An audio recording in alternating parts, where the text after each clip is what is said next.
Vous avez parlé de faire supprimer le principe de précaution de la Constitution, de le remplacer par un principe d'innovation. Il n'est pas là pour nous protéger, le principe de précaution? Bien sûr qu'il est là pour nous protéger. Et comme je vous l'ai indiqué, il n'est pas question de renoncer à protéger les Français, l'environnement, la sécurité. Mais parce qu'aujourd'hui, pour nous, il est devenu un principe d'inaction.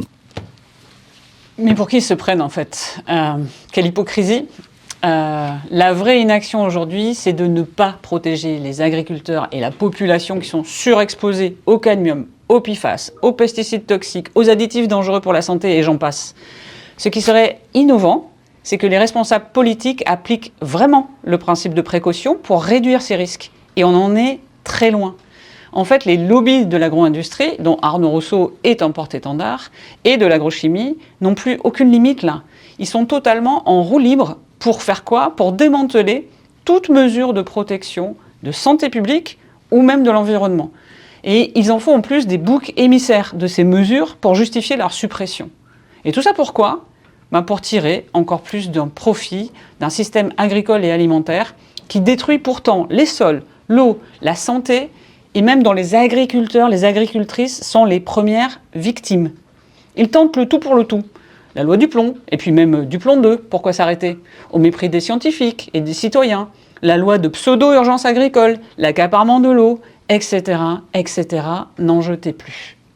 Le problème, c'est que dans cette fuite en avant mortifère, eux, ils voient le principe de précaution comme un frein. Mais soyons clairs, en fait, ce principe de précaution, c'est notre rempart contre justement les stratégies de ces lobbies, dont la fameuse fabrique du doute. Vous savez, quand on veut surtout faire croire que c'est pas dangereux.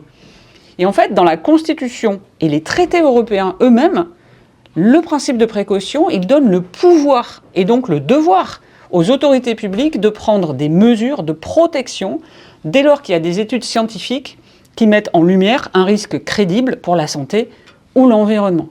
Et en fait, c'est aux industriels de prouver que ce qu'ils mettent sur le marché, ce qu'ils utilisent dans l'agriculture, ne présente pas de risque. La charge de la preuve, elle repose sur eux.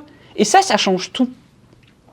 Alors bien sûr que ces mesures de protection, elles ne doivent pas être appliquées qu'en France. Elles doivent être aussi élargies à l'échelle européenne. Bien sûr qu'il faut protéger les agriculteurs de concurrence déloyale des produits importés qui ne sont pas avec les mêmes normes.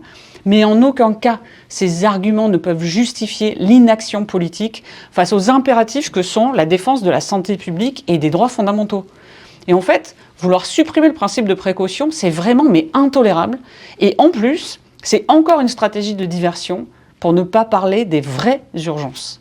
Donc, allons-y. Et si on parlait plutôt de l'urgence de comment permettre à tous les agriculteurs et agricultrices de vivre dignement de leur métier et pas à la petite minorité dominante qui impose ces règles.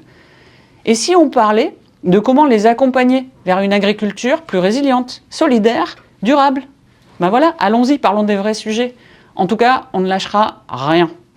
Et puis, comme moi, contrairement à certains, j'aime pas parler en l'air, on a mis beaucoup de références et de sources et de décryptage de ce système et aussi de solutions et de comment se mobiliser dans ce petit bouquin. La démocratie commence dans notre assiette, dont évidemment mes droits d'autrice sont reversés à Foodwatch.